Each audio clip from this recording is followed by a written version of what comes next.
Welcome to the first video discussion at the best game site ever. This is Dan Hoyt, and today we will be discussing some of the elements that make up the game Slender, the 8 pages. Slender is a horror game based on the Slender Man web phenomenon. It's free, which is great because the developers at Parsec Productions could have made some money by releasing it on Steam, but chose to put it out for free. So I suggest you try it before you watch the rest of this video. In the game, you are forced to roam around a dark area composed mostly of trees in the search for 8 missing pages, while being pursued by Slender Man. Slender Man is a supernatural being who can only be seen in glimpses before he overtakes you, and the game ends. You never witness him moving, but assume he's always coming for you. Now let's talk about what elements make any situation scary, and then we will relate them back to Slender. There are 2 elements that make up a scary situation: presentation and context. Presentation is different elements of design that affect the mood of the situation. The first element of presentation is unsettling. This element is most easily expressed as a strange atmosphere that may not actually be threatening, but makes you uneasy about your surroundings. Imagine an abandoned playground in the middle of the night, the swings blowing in the breeze, the merry-go-round creakily spinning, weeds and grass overtaking the once manicured lawn. In Slender, we have the woods and a few derelict landmarks. The woods are dark, and visibility is limited to a few feet. Our flashlight only allows us to look at things directly in front of us, and without any peripheral vision, the entire situation feels very claustrophobic, and only adds to this unsettling nature of the environment. The other element of presentation is threatening. This is where we recognize an actual threat to our well-being. Imagine a shark coming right at you in the ocean. While the ocean itself may not have an unsettling quality to it, the shark is no less of a threat, and you will be afraid regardless of the picturesque scenery surrounding you or the tropical paradise that awaits you on the beach. In Slender, we have Slender Man. Slender Man in the daylight would be scary. Slender Man would be scary if he met you at the mall in broad daylight. He is an ominous enough figure that in any other location he would still elicit some sort of fright. Now we move on to context. Context is the active elements of a scary situation. You have to do something.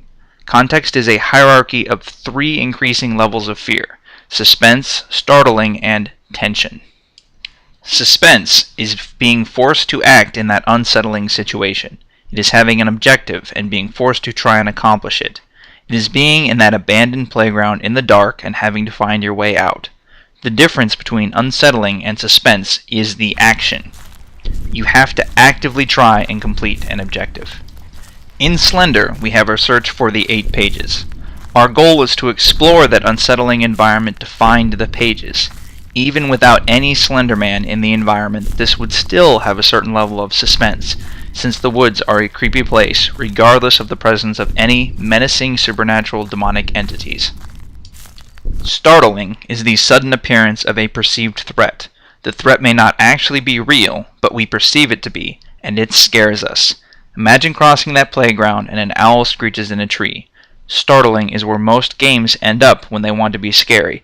It's easy to throw quick movements at us, loud noises, or unexpected events our way, but we can only be startled a few times before we become desensitized to these things. Slender does this by using a few loud noises, and sometimes it suddenly fills our screen with static to lead us to believe Slender Man has caught up. Parsec Productions does an excellent job of startling us only a few times and keeping us from getting used to the loud noises. This makes those events even more fearful. It's also incredibly startling when you turn around to witness Slender Man menacingly watching you from the darkness. The last and most intense level of context is tension. Tension is the ultimate struggle between the character and the antagonist. If the character is too capable, then there is very little threat. If the character could easily defeat their nemesis or run away, then there would be no tension. This is why many scary games only startle you. They want you to be scared, but they also want you to be capable.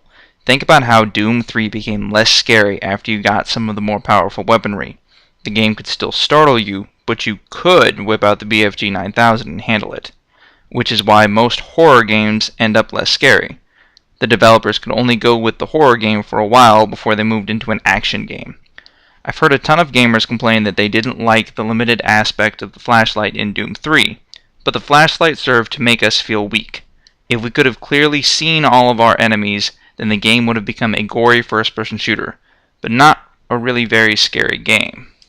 In Slender, there is no opposing Slender Man. You cannot defeat him, you can outrun him, but you get tired easily. Running also lowers your flashlight, which is kind of disorienting. Flashlight batteries eventually run out and you wander around in the dark until Slender Man catches you. Slender Man is more powerful than you, and your only option is avoiding him until you get all 8 pages. I also wanted to briefly talk about empathy.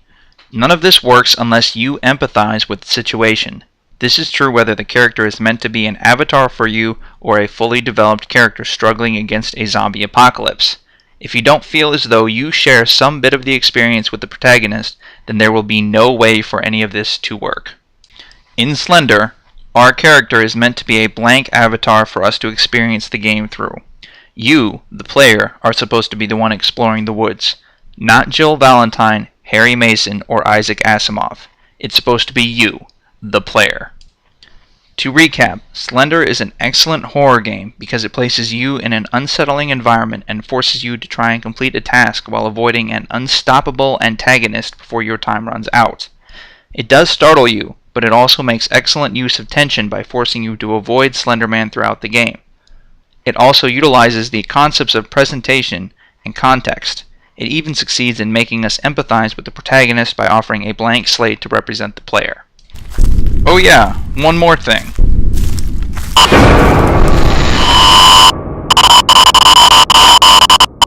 Thanks for watching our video. I hope you enjoyed our first ever video discussion. Be sure to check out thebestgamesiteever.com for more reviews, features, news, and commentary about gaming.